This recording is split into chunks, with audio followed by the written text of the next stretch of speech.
Samy, peux-tu te présenter et présenter ton parcours professionnel, s'il te plaît? Bonjour Christelle.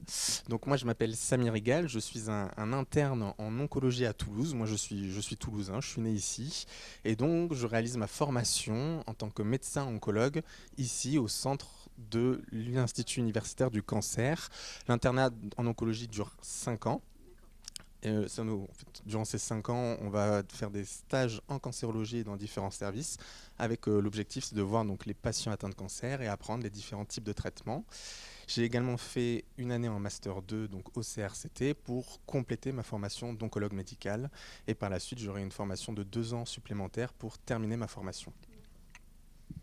Peux-tu un peu m'expliquer comment se passe la prise en charge d'un patient qui est atteint de cancer?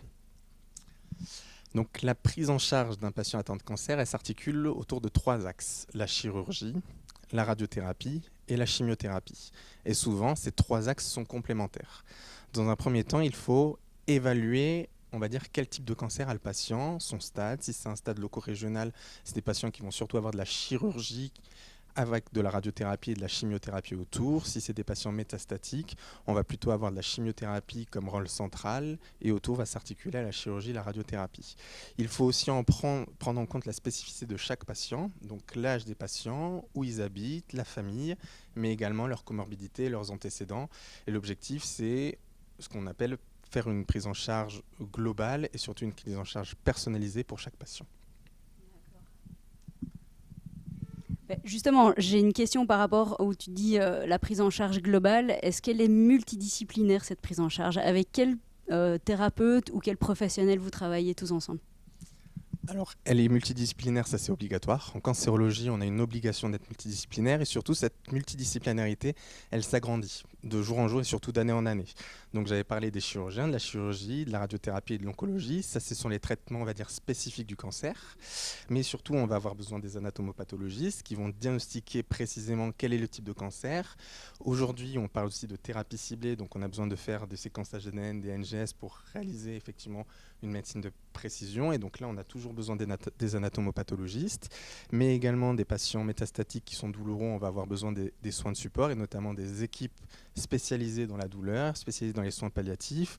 On a aussi besoin des diététiciens, des kinésithérapeutes. Donc clairement, la multidisciplinarité, elle est sur le point de vue médical, mais aussi paramédical. Les assistantes sociales, oui, c'est une grosse famille. Pour traiter un patient, on a besoin d'une quantité de plus en plus importante de soignants et des patients impliqués dans la prise en charge des patients.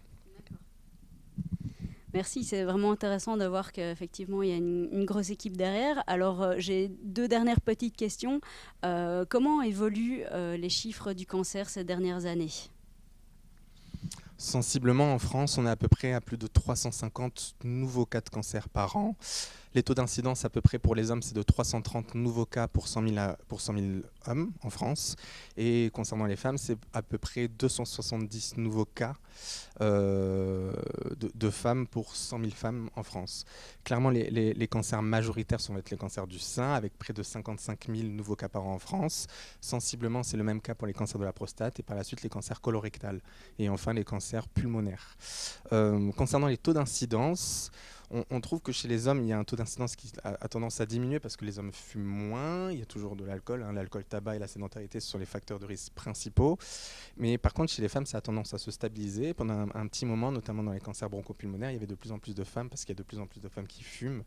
Et donc voilà, donc ces taux d'incidence en fait, varient en fonction du rythme de vie des gens, en fait, où le rythme de vie se modifie, les qualités de vie sont quand même aujourd'hui, enfin les patients et les gens dans la population globale essayent d'avoir une hygiène de vie correcte avec manger des fruits et légumes, faire du sport. Et donc ça a une incidence sur le taux de cancer, mais un peu plus tard.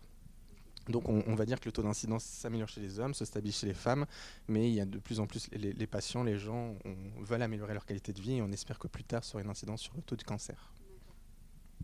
Merci. Et alors j'ai une toute dernière question à te poser.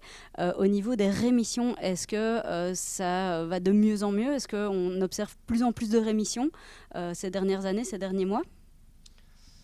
Concrètement, le taux de rémission pour les patients atteints de cancer, il est un peu plus de 1 patient sur 2. C'est-à-dire qu'on aura plus de 50% des patients qui sont guéris à 5 ans. Donc clairement, en termes de chirurgie, on a des techniques chirurgicales qui s'améliorent d'année en année et surtout de moins en moins de comorbidités. Et c'est la même chose pour les chimiothérapies, les thérapies ciblées. Tous ces traitements-là, en fait, l'objectif, c'est... à une époque, on était dans une escalade thérapeutique pour vraiment améliorer, avoir des meilleurs chiffres. Et là, aujourd'hui, on est aussi dans pour certains types de cancers, notamment les cancers du sein, pour certains cas, des escalades thérapeutiques, surtout pour améliorer aussi la qualité de vie, sachant que le taux de rémission, voilà, il est à peu près de 50%, ça depuis un petit moment. Très bien.